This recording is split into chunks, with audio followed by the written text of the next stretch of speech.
Welcome everybody to Aspired Elements. I'm Marie and I am an Ayurvedic practitioner, and I focus all of my yoga classes and my talks on Ayurveda and the principles of Ayurveda. So when you take my yoga classes, you'll see in my YouTube channel, I have a lot of yoga classes and they are all going to be geared towards Ayurveda. So how Ayurveda and the principles of Ayurveda work with yoga, because remember, yoga is a treatment of Ayurveda. So we are talking today about Pitta, and Pitta is one of the doshas. If you're not sure what the doshas are, please reach out to me, or there's some other talks that we could do, and I can try to put a link in for that so you can learn about the three doshas, what they are.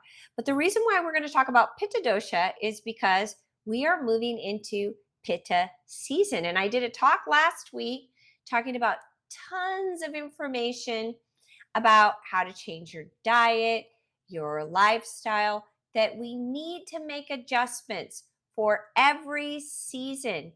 And I want to really stress that if you are eating food that is locally grown, that food typically is going to be seasonal food. So you're going to be eating appropriately for the dosha that is dominating the season. So in the summertime, you want to be eating more bitters, foods that are going to be pulling out heat of the body, because Pitta is ruled by the fire element. So I'm going to talk a little bit about Pitta today. We're going to talk about the 5 Pittas, and I've never talked about those before. So we're going to talk a little bit about what the 5 Pittas are. And I'm going to talk about them because when you start noticing that you have issues in these particular areas with the 5 Pittas, it will tell you that it is the fire element and Pitta that is actually causing an imbalance possibly in your body. And it's going to be more likely to happen when we are in an environment where we are dealing with hot temperatures. So as we move into summer, we are now dealing with hot temperatures. And that has an impact on us, on our mental state, our physical state, all of it. It's going to affect our digestion, our appetite, all of it. So Pitta is translated as fire, and it's not literally fire, but it is rather the principle of fire. What does the fire element do? So fire is energy, it is heat and metabolism. So it's all about metabolism. Fire and Pitta is governing all of our biochemical changes in the body, regulates digestion, absorption. So you'll hear a lot of those words: assimilation, absorption, integration, digestion. All of those are relating to the fire element. That's what the fire element is doing. It's transforming. It's taking something from a solid form and breaking it down and now making it usable energy. So it literally breaks down your food, and now you have usable energy for your tissues and your cells and everything.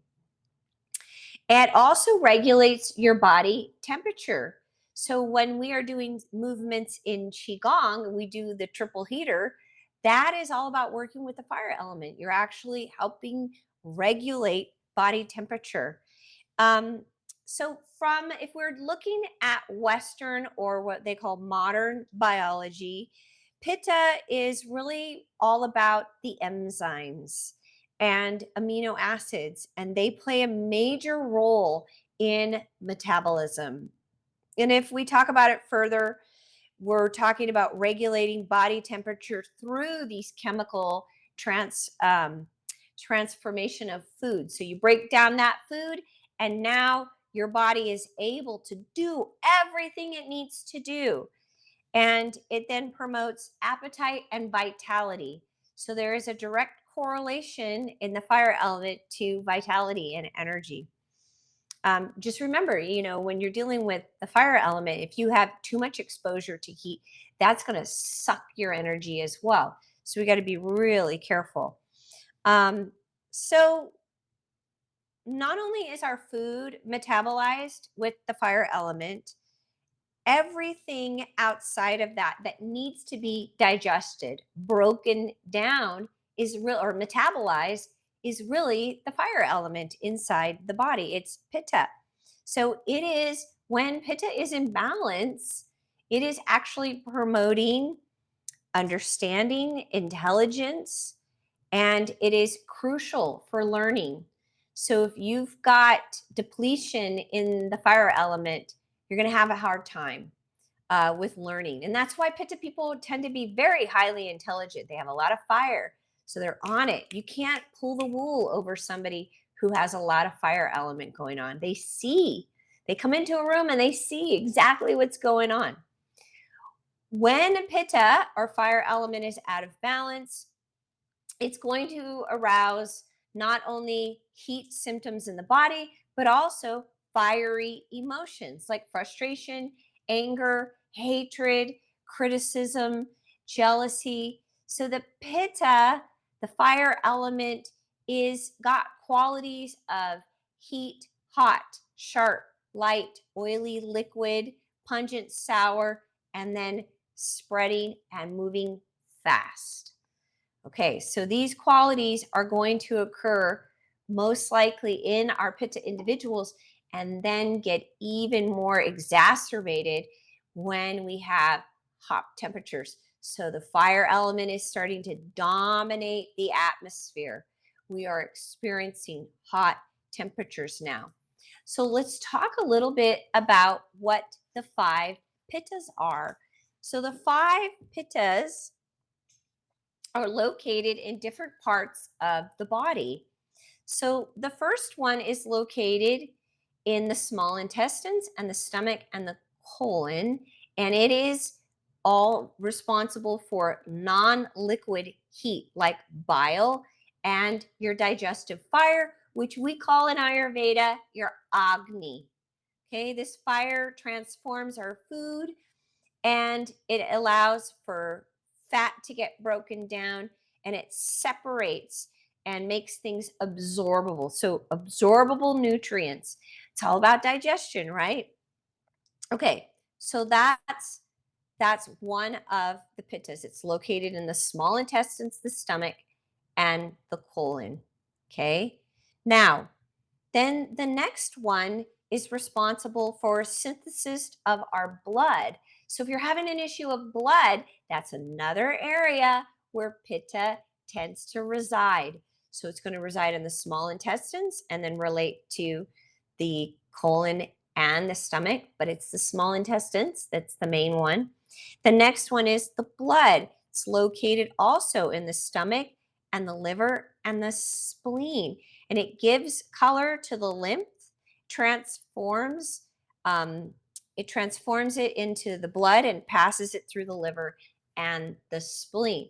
So when somebody has a blood issue, something with their blood, typically it's pitta. My father had a blood disease and he was very high pitta, very high pitta. High pitta excess lifestyle, which really is what caused his disease and his death. All right, so that's the next one. The one after that is located in the heart.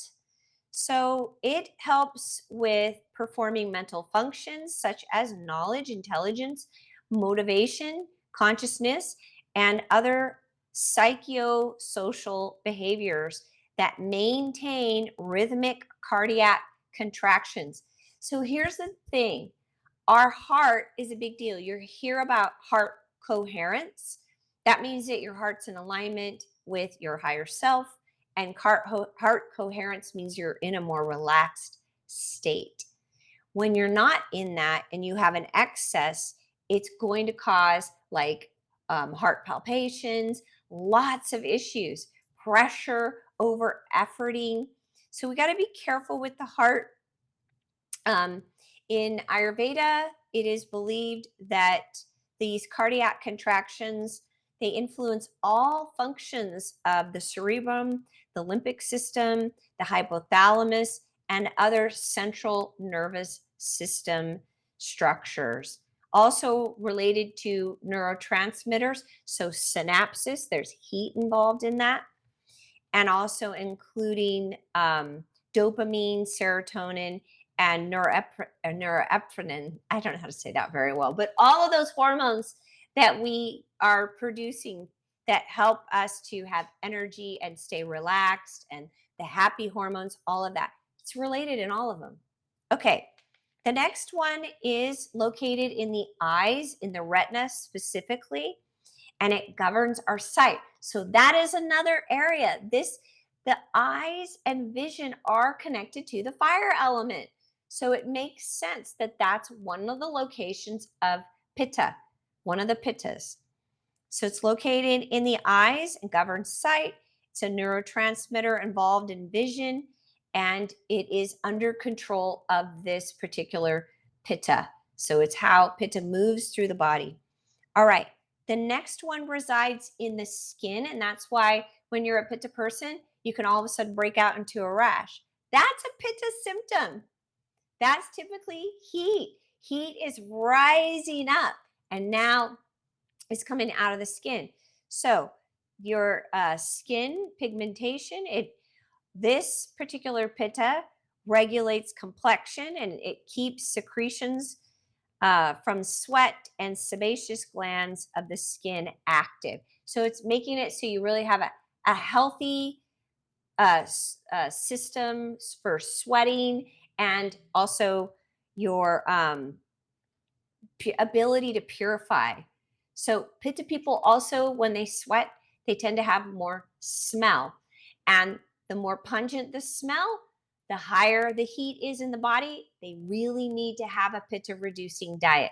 So if you have a lot of uh, pungent smell in your body odor, it means that you have BO. You need to have a pitta reducing diet. You got to cool down your diet. It really works. And then also, it's going to be related to some of the hormones and enzymes related to the skin. So, those are the 5 pittas. Let me just kind of briefly go over them again. One is located in the small intestines, that's the main area. The next one is located in the blood. The next one is located in the heart. And the next one is located in your eyes. And the last one is located in the skin. So those are the 5 pittas. And if you all of a sudden start having symptoms that are showing up in those areas, it's a good indicator that you have a pitta fire element imbalance. So this is just something that we want to start thinking about, because we are in pitta season now. It's hot. So we want to start paying attention to our bodies and what starts showing up. And when you have these things going on, it's easy. Go back to that video we just did last week and really look at your diet. Start taking out all those spicy, pungent foods, sour foods, salty foods. Those are all going to increase heat, and we don't want that.